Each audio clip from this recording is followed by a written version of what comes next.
Happy New Year, Canada. I can't see the card. Oh, there. Howie Mandel. Hi, I'm Lily Singh.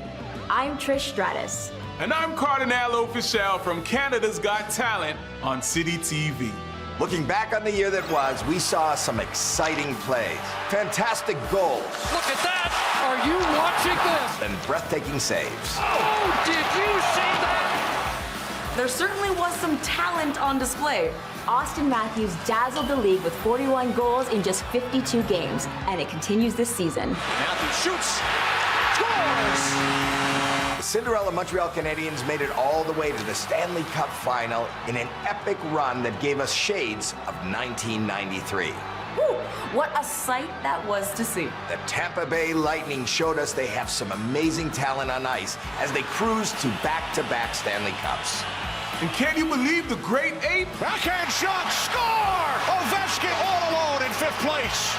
Alex Ovechkin is flying up the all-time goals list. Ovechkin glides over the golden Brett. This guy's not stopping until he passes Gretzky. This season, we saw the introduction of a new franchise into the league with the Seattle Kraken. But there was no greater talent than Connor McDavid. McDavid, beautiful move, in. What can you say? And all of the judges were wowed with some of these great plays. What will we see this year? We can't wait to find out. To you and yours, health and happiness. Good evening. Welcome to Hockey. There's a great shot. Should mention on Sportsnet 1, the Winter Classic is happening. That shot reminds you of that. And here are two great river skaters, Elliotte Friedman and Kevin Bieksa. Speaking of talent, I can't even fake it. Can you even skate? Oh, yeah. I've never seen you on skates. Like circles around you, Kevin. No problem. You know, speaking of skating circles, and I should mention our connection to the Got Talent is obviously the Britain edition of the show. Darcy Oak was a sensation, so Scott will host later tonight in Seattle. But the World Juniors, and we're really sorry for the women under 18 and for the World Juniors that there was a cancellation. But Kevin, what a glimpse. 2 games. Weren't they unbelievable? Well, that first game right there and this first goal by Mason McTavish just showed why he played 9 games in the NHL before this. Just a man amongst boys. That little slip move that Barry eluding the referee before he does his celly. We saw so much in 2 games from a lot of these players. There's a bright future for Canadian hockey. Happy birthday, Cole Perfetti. You make this pass, but Owen Power. Owen Power looked great. He's chewing his gum. He's calm, cool, collected. Again, showing he played at the World Championship with men. You know what I kind of wondered after watching him here is if they go to the Olympics, would they ask if Power wanted to go? I mean, and Connor Bedard is 16. Would they want him to go? He was sensational in that second game. And same for Kent Johnson, who's a high pick, 5th overall. You know what, you guys, congratulations. It was a glimpse of greatness. You created great relationships. You created great work. You created great memories.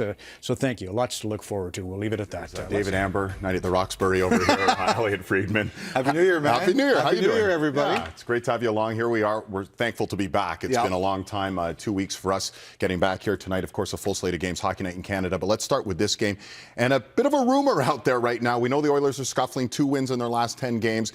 And a report yesterday that they're considering looking at Mike Babcock as a head coach. What do you make of this? Well, I did reach out today and just to check it, because obviously when something like that comes out, everyone's trying to find out if there's any truth to it. And, you know, their athletic therapist, TD Force, was honored in November. And Mike Babcock hired him in Spokane years ago, earlier in his career. And Ken Holland and Mike Babcock did see each other at that game, so they have had contact. But Holland said that's it.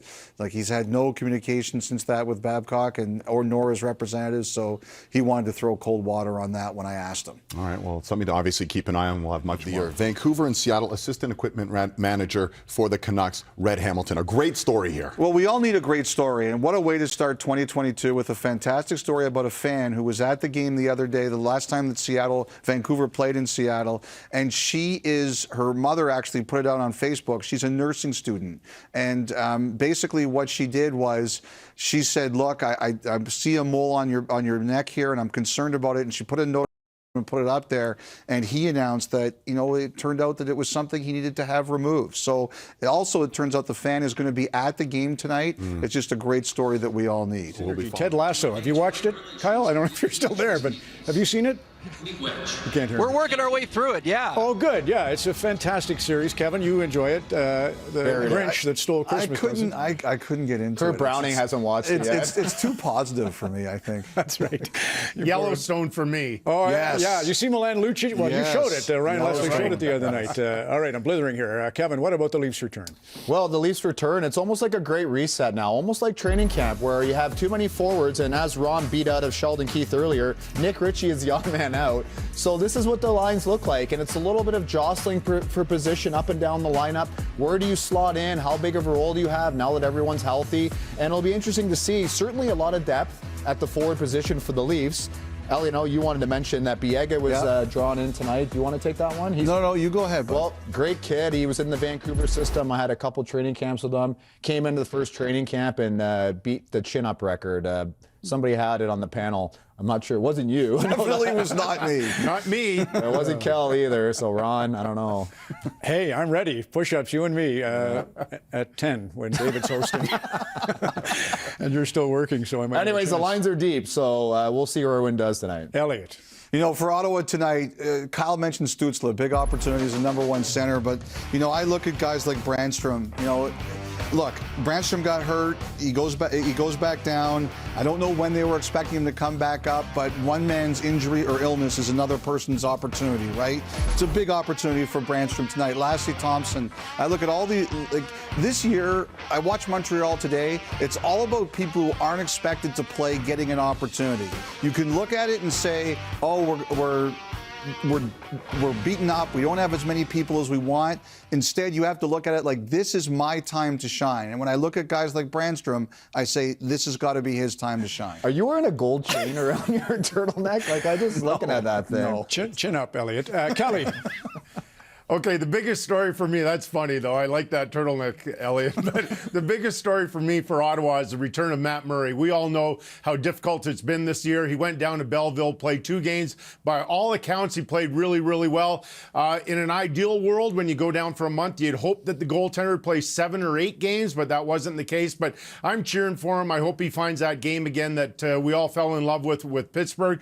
But with the lack of games, it's going to be a real challenge for Matt Murray. And the empty seats, just to go back to Kyle for a moment, that's how Ted Lasso opens every broadcast. I don't think I made that clear, but none of it was clear. So to the point, Jennifer Botterill's over on Sportsnet 1 working the Winter Classic in Minnesota. Kelly Hrudey's in Calgary with Elliotte Friedman and Kevin Bieksa on the desk. And good eye, Kevin, on one of 2 shorthanded goals for Toronto. Well, that's why I like watching games from the actual game, because you can see what's happening behind the play. And Justin Hall's goal, shorthanded, he gets the goal, but I'm looking behind the play what happens, because it's a turnover entering the zone here by Batherson. He has a bit of an on-man rush, and I'm thinking Stützle can probably get back. He's crossing over. That's where you generate momentum. But Marner, with that crafty little savvy, little stick in the way, and then actually grabs his jersey with his right hand and ever so slightly slows down Stützle's progression, and he can't get back. He's so close.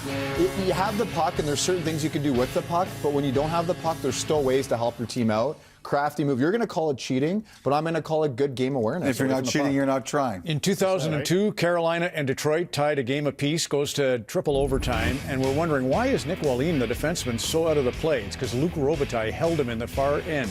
So here's the goal that ultimately Larionov will score. Matthew Dandino was great on this play too. But there's Larionov scores, and we're saying, okay, well, where was the other defenseman? The reason is at the far end, he gets held up by Luc Robitaille, grabs his stick and holds him.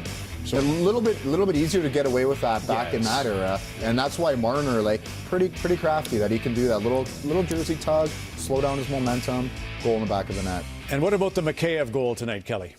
Okay, so everybody knows I'm cheering for Matt Murray, right? It's been a tough goal for him, and he made the first 8 saves, and then Hall scores on the shorthand. I'm thinking still it's okay, and then Mikheyev gets this opportunity, a partial breakaway, and you guys don't know how much I was cheering for Matt Murray. Unfortunately, it wasn't a great goal. Goes under the arm. He looks a little bit deep to me. You can see his body language isn't great, and that is that's a start he wanted. That's not the finish to the period that he was looking for. But there's still plenty of hockey, and I'm still, once again, cheering for him. I want him to find that form that he used to have. That's a big moment for Mikheyev, considering it's only his second game. Got hurt, big year for him. Talked about potentially getting traded for a better opportunity. The Maple Leafs said, no, we want you here. We need you here.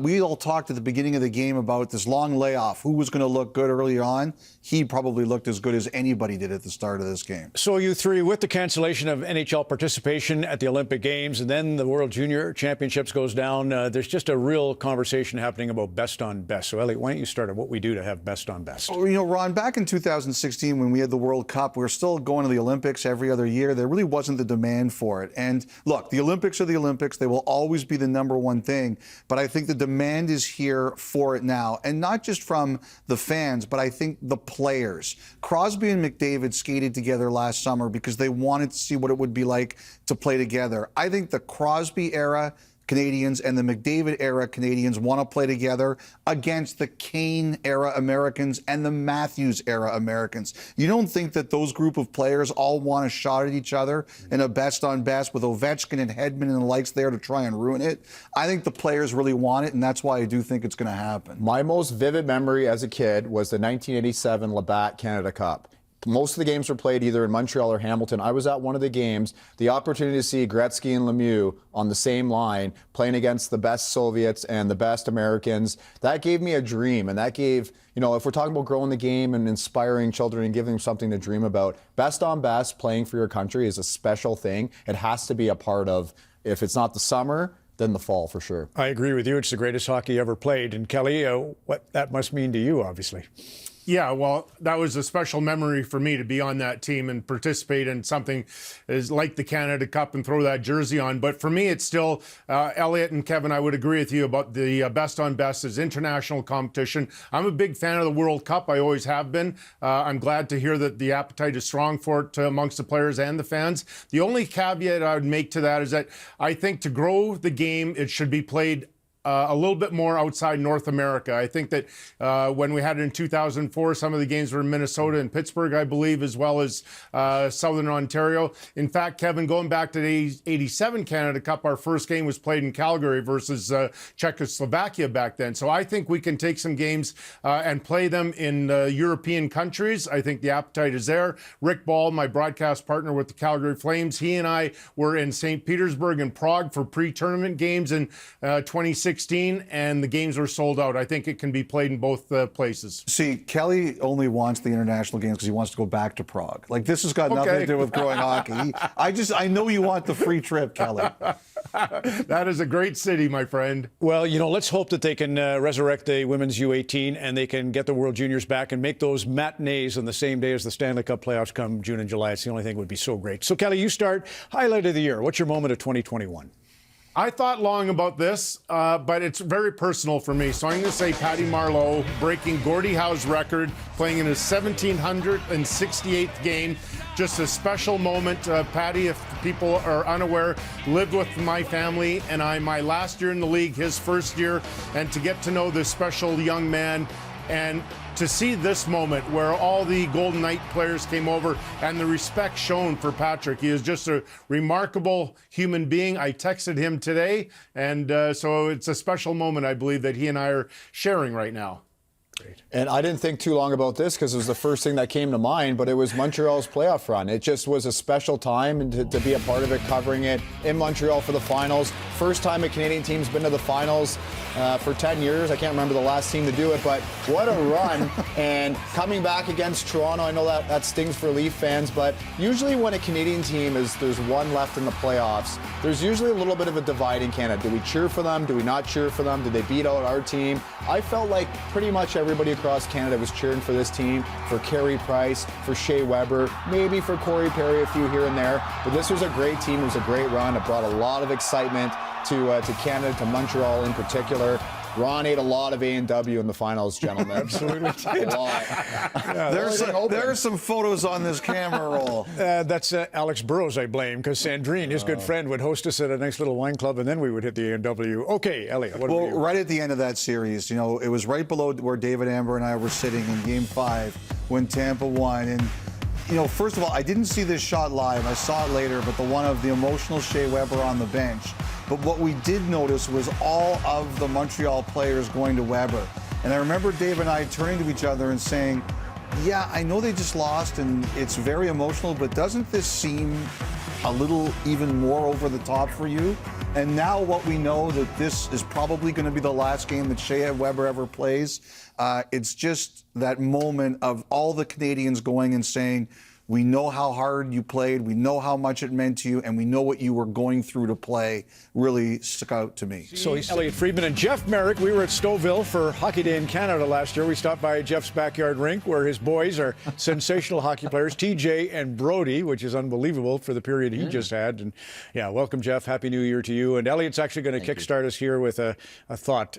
So why don't you have your first of our 30? Okay, well, basically what we're all wondering about here, especially in Canada, is what's the schedule going to look like, particularly for the Canadian teams? As many of our audience is aware, they've had so many home games postponed through January the 15th. Well, if you do the math, you can see it. They can't postpone too many more and still hope to conclude the end of the regular season right at the end of April. So I think what you're going to see is starting that third week of January, even if we're not back to full capacity, the Canadian teams are expecting to be told they're going to have to play their home games. I think the other thing they're also learning is that they won't have very much of an Olympic break or an All-Star break, if much of one at all. I think they all understand it. They've all had a lot of time off. They've asked the players, they've asked the teams, if you don't have very much of an Olympic or an All-Star break, but we get this regular season games back in, I think that's exactly what you're going to end up seeing, Ron. And trickle down to the AHL, Jeff?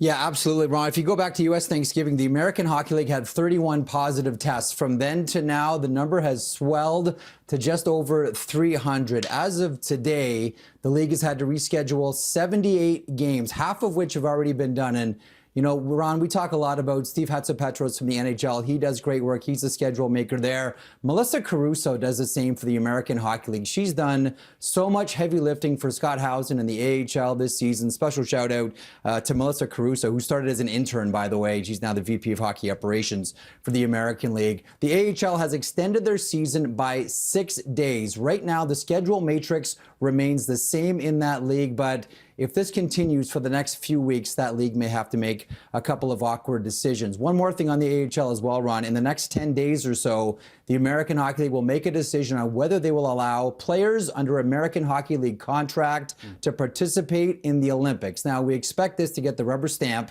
much like it did in 2018. Shane Doan is the GM of Team Canada now. It's expected he'll bring many players from the Channel 1 Cup team, so your Corbin Knights and your Ryan Spooners.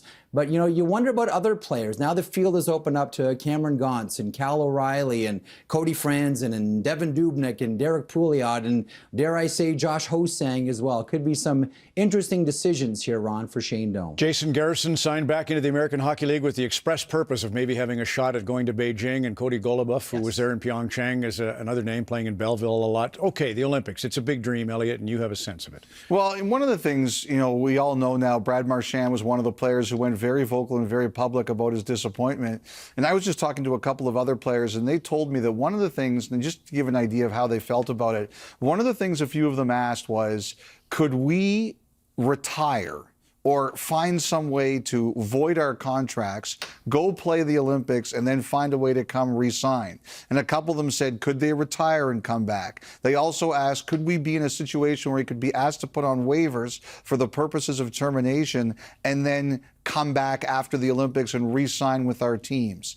And I think they were all, one of them actually kind of laughed when he said to me, they were told, do you think the NHL is ever going to allow you to try anything like that? There is not a chance. But I just thought it was pretty interesting, Ron, that that's the kind of questions that some of these players were asking. That's how badly they wanted to play. They were trying to find any loophole they could to try to find a way to get overseas. But the NHL was wise to these kinds of plans. And Elliotte and Jeff, it actually ratcheted up during the first couple of games of the World Junior. You just got that appetite for participation in such a thing. And Connor Bedard, I'm sure you heard Jeff tonight, 4 goals, including the winner for Regina. Oh, yeah. So we're going to maybe show those in the window between our Sens Leafs telecast and the game in Seattle. But over to you on the junior hockey front.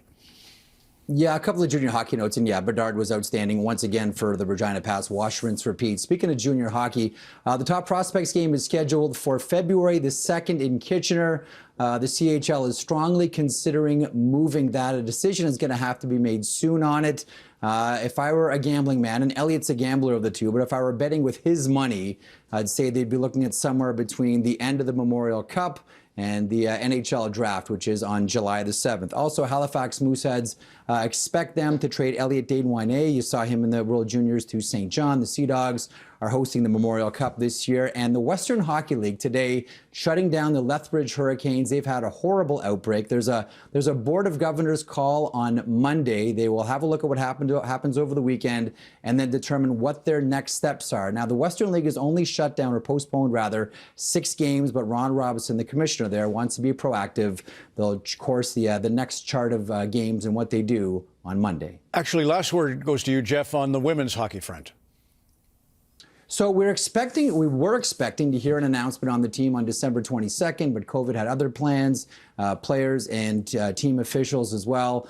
Spoke to someone at Hockey Canada today. They're very tight-lipped about when they're going to name the team officially. I was told within the next 2 weeks they will bubble in Calgary. They will stay as safe as they can, and they'll fly out to Beijing on the 26th. Stay safe, stay healthy to everybody, and get to China. TJ and Brody's dad, Jeff Merrick in Stouffville tonight. And Max, Happy New Year to you. Elliott's son, of course, is watching HockeyNet in Canada, too. Well, let's start with you, Kelly. Bruce Almighty, yeah, it has been an almighty run with Bruce Boudreau and the Vancouver Canucks. What have you seen? Okay, so Bruce mentioned it in his conversation with Oki before this segment, and he talked about the goaltending. There's no question. I mean, Demko and Halak have been fantastic. Demko is a world-class goaltender. He's playing as well as anybody right now. But the other thing that I've really noticed is how quickly the D moved the puck up to the forward. So very rarely do they have a D-to-D pass. It just get the puck on their stick and rifle it up to the forwards and let them create something offensively. Yeah, Demko, 6 straight wins, a .958 save percentage. I understand that's pretty good. And Bruce Boudreau also said the confidence is back with this team. Confidence is back, and they're scoring goals because you need confidence to score goals, and their offensive guys are making plays. And, you know, Pettersson's not going full blast yet, but JT Miller is, and some other guys are getting going, and they're playing fun hockey. So as much as we want to say that this winning streak's not going to last forever, Kel, let's ride the wave a little bit here. Let's have some fun. And you don't get 8-game winning streaks too often in your NHL career, so they have to enjoy it and do whatever it takes to keep it going. One of the rare bad games under Boudreau so far, too, against LA the other night, where they got held in there by great goaltending. So I would expect a bounce back. I also think the other thing, too, is I do wonder about just the Canucks feeling pretty good about the fact that they were allowed to go home. You know, they went home from LA. It was a little thing that was done for the players, and sometimes those are little things that turn out to be big things. You say, you know what, they went the extra mile, so we feel we got to pay it back too. I always wonder about games like that and moments like that. And listen, JT Miller, by the way, we've got to give him some accolades. This is one of the hottest players in the National Hockey League. An 8-game point streak, has 12 points during that stretch, and really sort of been that guy to drag them into fights when sometimes they don't necessarily want to get there themselves. So it's been a fun run. We'll see if Elliotte, Kevin, Kelly, great to have you along. And we've been talking about it in the pregame. We'll talk about it again. The impact of Bruce Boudreau, 7-0-1. What do you make of it? Well, one of the things I think you know you're going well when you play one of your worst games that you've played recently in LA the other night, and you come back your next game and you're up 2-0 after 1. I think that shows a team that's in a good place, that feels really good about itself, that's confident in the things it needs to do to win. I think that's a really good sign for the Canucks. And remarkably, they've only had 10 players score during these 8 games with Bruce Boudreau. One of them, of course, Höglander, who now has 3 in the last 7. What can a coaching change, we'll start with you, Kevin, what can a coaching change mean to specific players? Well, I'm going to generalize this because I don't know exactly, because we're not in the dressing room, but sometimes when you're a player and you're a young player like Höglander, and for whatever reason a coach has just got you in the radar, every little mistake you make, every little misplay you make, he's on you and you're gripping your stick and you're trying to find your game. New coach comes in, all of a sudden that spotlight's not on you anymore. You're allowed to kind of like slide underneath the cracks and, you know, make a mistake here or there, not a big one, and find yourself. And it seems like Höglander's just kind of got a new, fresh start, and he's making the best of it because he's maybe not getting as much attention. And Kev, he's playing with more energy. Yeah, makes tons of sense. And, you know, When coaching changes are made, sometimes you think while you're losing and before the change is made that you're playing as well as you can, that you're with the energy. Like Höglander is a skilled guy, not terribly skilled, but pretty skilled. But so what he has to do to stay in the league, he has to bring that energy. He has to hit, even though he's not a big guy. And right now he is energized and playing like he can. Yeah, the confidence is there, that they're enjoying themselves at the rink, that's for sure, and the results have indicated that. Meanwhile, John Garrett, you mentioned the word hit, Kelly, and one thing that John Garrett pointed out, he didn't like the looks of this Carson Soucy hit on Connor Garland, finished with a Tanner Pearson fight. Kevin, start here. What do you make of it? Well, I mean, the hit, if you look at it, the hit's fine, like maybe a little bit late. But the response is also great, and it's also fine. And Pearson, you know, Soucy, first of all, drops his gloves because he knows that someone's coming. Pearson does a great job of hanging in there. Not a guy who fights an awful lot, but does a really good job against a big guy. And I think about Seattle, the fans at this game. You're a brand new franchise. You're trying to grow the game in the city, so you're going to support your local team. You see a big hit. You see a fight. You go home and you're happy. You're used to seeing Marshawn Lynch and the Legion of Boom, and you like that physicality. And you go to a hockey game, you see two guys square off fight. That's exciting for me. Kel? Okay, so here I have different perspective in a sense that just 2 nights ago I was in that same broadcast booth where John Garrett is sitting tonight, and that's along the near boards, right? So you have a pretty good angle of it, but not necessarily great. So Garland is down low, and so John Garrett from his sight line, it's hard to see, and of course it's live, so you don't get the benefit of 10 replays or however many you want to look at it. So I can understand in the spur of moment saying it. Now, having said that, I would say by looking at it a number of times, I don't think it is a penalty, but I totally understand how you would say that. And his sight lines are not the best when you're in that broadcast booth for that particular hit. Well, I agree with Kelly. It's funny how the goalies always stick up for each other. Right? You know, I thought, I was listening to what you just said there. That is a great point about the Seahawks and the way they won their Super Bowl and almost won another, and the identity of a city. I don't like to give you credit. I think that's excellent. I will take it. He doesn't give credit very often. All right, yeah, it's the first day of 2022. It's retro night, though, for Elliotte Friedman. A night at the Roxbury, a night at the Roxy, I guess I should say. See it. Will Ferrell would be lucky if he had half my credit. Or is it this? Yeah. The matching shades. Can you smell what Elliotte is cooking? There's a line there, but we're not going What there. is the chain thing, though? Like, is that I don't know. supposed to be a chain Dad put it replica? there, and I didn't even notice it. And then people started tweeting me, "Are you wearing a chain?" Love it. You love it. I like it, Elliotte. I like it too. I like gotta it. tell you, I don't like it. Meanwhile, Quinn Hughes, we like what we're seeing from him, and we're going to start with you, Kelly, because he's got his slow start to this season, but boy, is he looking good right now. I love watching this guy play. He's one of my favorite defensemen in the game. It just seems as though right now he's feeling so about his ability. Watch this play on the power play. Everybody on Seattle, they're looking for the bump back, right? Which I don't mind. It's a great play. But he recognizes, you know what? I can just skate this puck right into the zone, and then we get a good scoring chance because of that. So, you know, you can ad-lib a little bit in the game, and that's what he does so well. Watch his skating ability. Easily gets away from the first forechecker, then carves his way through the neutral zone, gets into the zone. This was the same shift, by the way. And then a good defensive play, uses his body. Not the biggest guy, but still gets the puck. And then lastly, we're going to see one more play right off the faceoff, go behind the net, and get away from the forechecker so easily. And what does he do? Great first pass, Kevin. Yeah, if you appreciate breakout passes and great defensive plays, you would have loved watching Quinn Hughes this period. Look at his gap here, how aggressive it is, because partly he's a great skater, but he just has great instincts and he's just making great decisions right now. He's an excellent skater. He's able to skate himself out of pressure. We've already showed like 4 clips of this tonight in one game. Look at him snap that puck right up on the tape. He's a dream to play with if you're a forward on the Canucks and you want the puck in stride. Again, aggressive hold on the line, skating the puck, making plays. I mean, he's only 22 years old. Like, he's been in the league for a couple years now, and I felt like, you know, he's only 22 years old. And look at the poise. Look at him skating it out of pressure. He's got 27 points in 32 games. He's +9, which is the main thing. He's +9 on a team that's, you know, besides having points in 8 games, they're still way below 500. And this guy's +9. He's having a great year. One thing to keep an eye on, too, is Ekman Larsson. 6.5 minutes left in that period he left. He's been really good for them. So if he can't come back, it's going to be even more. And on he Hughes. takes pressure off of Hughes, right? Quinn Hughes, a huge loss. team high 15-58 so far in this game. The creativity, the IQ, he has it all, and he's looking very good right now. One of the teams that the Vancouver Canucks are trying to track down in the Western Conference, the Edmonton Oilers, and they are on a bit of a deep dive. You might have seen this earlier on Sportsnet in the afternoon. Tied at 1 against the Islanders. Darnell Nurse, little knuckleball, gets it to go, beats Sorokin. Edmonton 2-1 lead after 2. They couldn't hold a lead in the third period against the Devils, and they can't hold this lead either. Anthony Beauvillier is second in the last 3 games, and we are tied at 2 as he beats Koskinen. Mike Smith, once again, is injured to overtime, and Noah Dobson. You hate to see that go in for your game winner. Islanders win back-to-back for the first time since November 6th. That's nice for them. But as far as the Oilers are concerned, guys, 2 wins in their last 11 games. We'll start with you, Elliotte. How concerned are we about this slide that the Oilers are currently on? Well, the other thing you didn't mention there, and I wonder about, is Nugent Hopkins. He didn't play today either, and Gene Principe said they're calling it day-to-day, but they're waiting to get more information.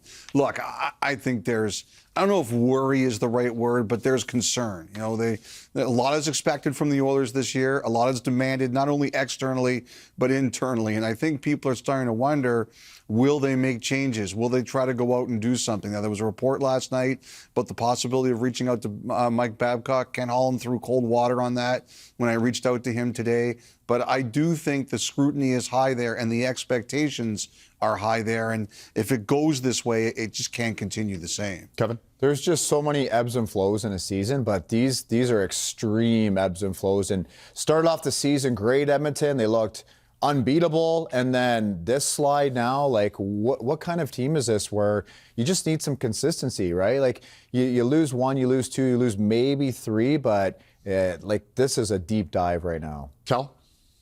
I am concerned, Elliotte. I know that you said worrying more so than concerned, but for me, this is a big problem. You know, this is a team that, as you guys have mentioned, high expectations. I have high expectations for them, and this slide is a terrible time. They have 2 more games on this road trip, and if they lose those, they are going to be limping back home. Yeah, so that's something to keep an eye on. Again, Vancouver just, 5 points, I believe, behind Edmonton right now in the West standings. There was an outdoor game today as well, and it was at a very cold Target Field. That's where the Minnesota Twins play. What a beautiful, majestic sight that is. Temperature, though, negative 22 degrees Celsius at puck drop. Jordan Kyrou was heating up, though. What a night for him. That was his 11th, made it 2-1 Blues, sets up Tarasenko. And it's then 3-1 Blues, another point for Kyrou. He wasn't done there, guys. No. How about his 4th point in the period on the give and go? And this is a goal scorer's goal right here. Kyrou, one of the great young stars in the game, beats Talbot, who left this game injured with a lower body injury. Blues win 6-4, a perfect 2-0 in outdoor games.